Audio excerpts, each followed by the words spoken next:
We are just days away from the summit between the United States and North Korea in Singapore. Afghanistan government has called for a ceasefire with the Taliban until June 20th, and the United States was accused of, you ready for this? War crimes because their fight with ISIS in Raqqa is killing civilians. Yes, they're accusing the United States of war crimes.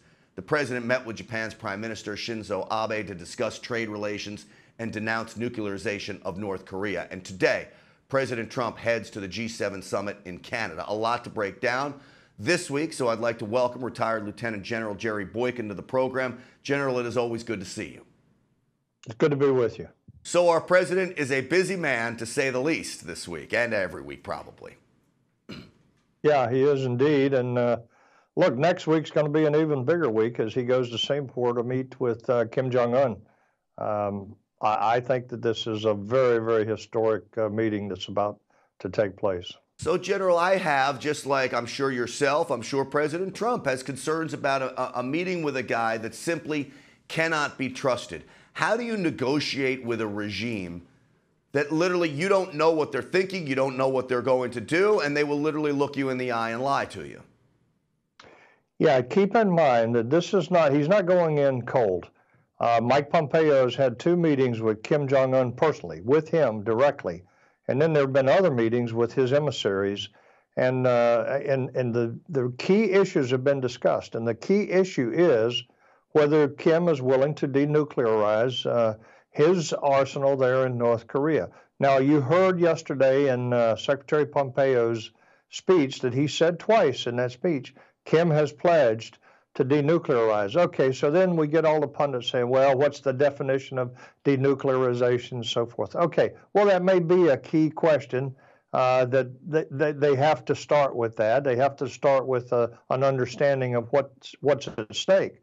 But here's the real key. Trump is going in, I believe, with the upper hand in this thing because he has played it very, very well.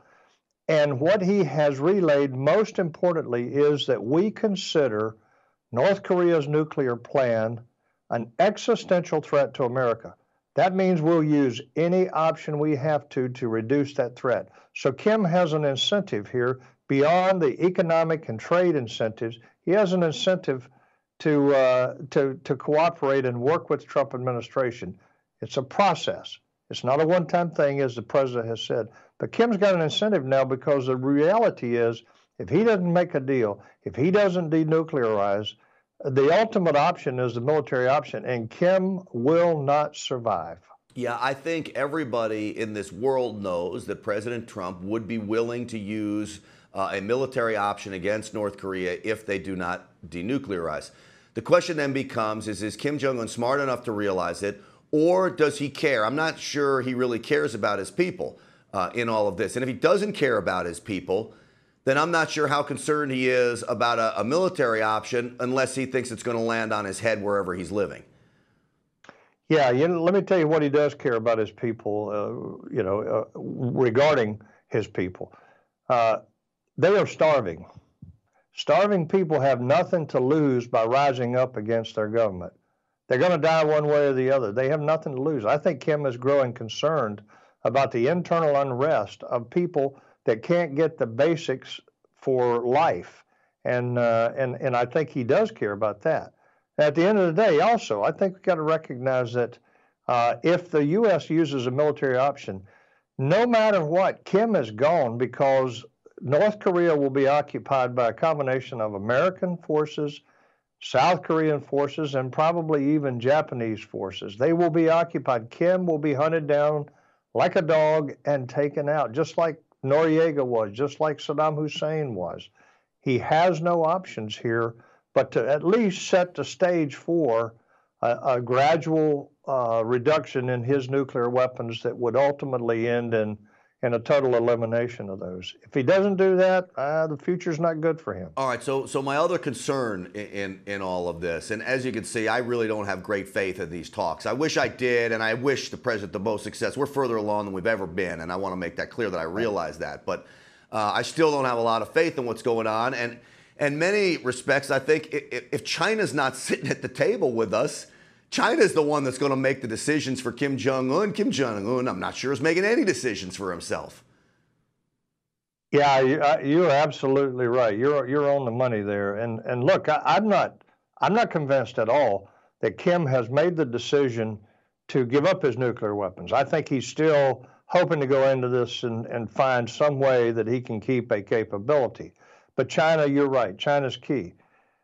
But China also knows that we consider North Korea and their nuclear program an existential threat. China does not want war on the Korean Peninsula. Korea, particularly North Korea, is a buffer between China and the West. So what would compel China to say, go ahead and cooperate? Well, what would compel them, I think, most of all, would be the fact that they know that if we're left with no other options, we'll use a military option. That's war on the peninsula. That's refugees across their border, and that's a bad situation. But at the same time, having said that, they don't want a unified Korea.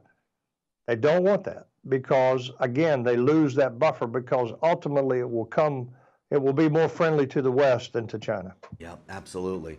General, it's always great to talk to you. Your insight for me is fascinating. I love hearing your thoughts on all of this stuff, and I know our viewers do too. Sir, thank you so much again, and I'm looking forward to our next chat. Thank you very much. Good to be with you. Absolutely.